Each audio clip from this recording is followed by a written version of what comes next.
ಕಾವ್ಯದ ಚಂದ.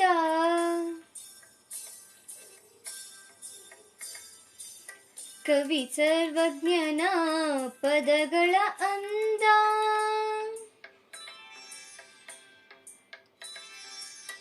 ಕುಮಾರವ್ಯಾಸನ ಕಾವ್ಯದ ಚಂದ. ಕವಿ ಸರ್ವಜ್ಞನ ಪದಗಳ ಅಂದ. ದಾಸರು ಶರಣರು ನಾಡಿಗೆ ನೀಡಿದ ಭಕ್ತಿಯ ಗೀತೆಗಳ ಪರಮಾನಂದ.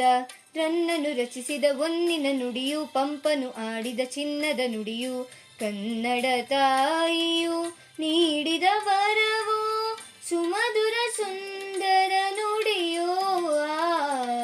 ಜೇನಿನ ಒಳೆಯೋ ಹಾಲಿನ ಮಳೆಯೋ, ಸುದೆಯೋ ಕನ್ನಡ ಸವಿ ನುಡಿಯೋ. ವಾಣಿಯ ವೀಣೆಯ ಸ್ವರ ಮಾಧುರ್ಯವೋ, ಸುಮಧುರ ಸುಂದರ ನುಡಿಯೋ. ಜೇನಿನ ಒಳೆಯೋ ಹಾಲಿನ ಮಳೆಯೋ, ಸುದೆಯೋ ಕನ್ನಡ ಸವಿ ನುಡಿಯೋ. ಸುದೆಯೋ ಕನ್ನಡ ಸವಿ ನುಡಿಯೋ.